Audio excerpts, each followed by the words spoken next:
Bonjour et bienvenue sur cette chaîne où on apprend à mieux gérer ses finances et sortir de la vie sous pression financière pour embrasser la vie sans stress financier. Aujourd'hui, nous allons voir les 2 secrets d'une bonne santé financière. Alors, cette vidéo est la suite d'une autre vidéo dont le titre est « Les 7 obstacles qui vous empêchent d'épargner ».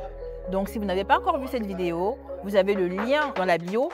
Allez-y, regardez et revenez ensuite regarder celle-ci. Je suis Indira Kassia, conseillère en gestion de patrimoine et ex-bancaire privé. Je t'accompagne à investir sereinement en t'aidant à structurer tes finances. Je disais dans l'intro que cette vidéo est une suite à une autre vidéo. Dans la vidéo titrée « Les 7 obstacles qui vous empêchent d'économiser », eh bien, on avait vu que la manière avec laquelle on va penser l'argent, la manière avec laquelle on va considérer l'argent va nécessairement conditionner notre manière de le gérer. Nous avons vu les 7 pensées, les 7 mindsets qui vous empêchent d'économiser. Dans la précédente vidéo, il était question de déterminer justement votre manière de voir l'argent, c'est-à-dire votre approche financière. Une fois que vous avez déterminé votre approche financière, vous devez vous demander si cette approche est la bonne ou pas. Est-ce que cette approche vous aide à améliorer votre santé financière ou pas? La vidéo des 7 obstacles qui vous empêchent d'économiser, nous avons vu les 7 pensées, les 7 approches. Ces approches-là sont plutôt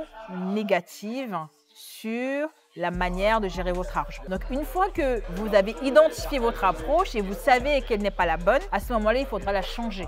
Mais si on doit la changer, on doit la changer en quelle approche? Et c'est ce que nous allons voir dans cette vidéo. Je vais vous parler de 2 secrets d'une bonne santé financière. Ces 2 secrets sont simplement 2 approches positives que vous devez absolument avoir si vous souhaitez améliorer votre relation avec l'argent, si vous souhaitez reprendre le contrôle sur votre argent et vous réconcilier avec votre portefeuille. La première approche qu'il faut avoir, c'est qu'il faut considérer l'argent comme un motivateur. Cela revient à se dire, je vais travailler pour gagner ma vie.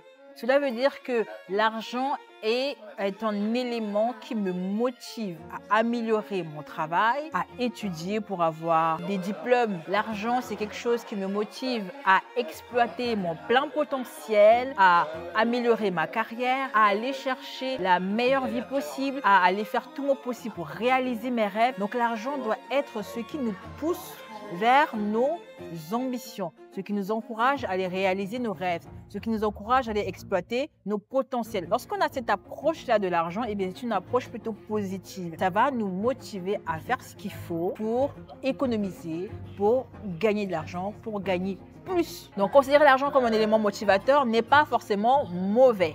Voilà, c'est pas mauvais. La deuxième approche positive qu'il faut avoir, c'est considérer l'argent comme un maximaliste, c'est-à-dire quelque chose qui va maximiser votre potentiel. Je m'explique. Ça se rapproche un peu du fait de considérer l'argent comme un motivateur. Lorsqu'on considère l'argent comme un motivateur, c'est vraiment une motivation par rapport à soi, par rapport à ses ambitions personnelles, par rapport à ses intérêts personnels. Lorsqu'on considère l'argent comme un maximaliste, c'est-à-dire quelque chose qui va venir maximaliser tout dans votre vie, là, on a une vision qui va au-delà de notre propre personne.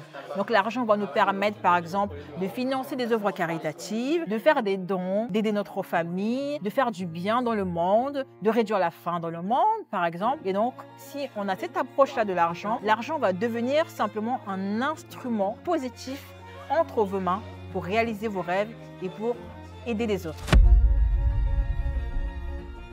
En somme, il est primordial d'identifier votre approche financière. Puisqu'elle conditionne votre manière de gérer votre argent, il est important que vous sachiez comment vous voyez l'argent, comment vous pensez l'argent. Et une fois que vous avez identifié cette approche, eh bien, il convient de la changer si jamais celle-ci est négative, celle-ci n'est pas la bonne. Vous la changez en mettant en pratique les 2 approches que nous venons de voir. Et vous verrez, cela produira de la magie dans vos finances.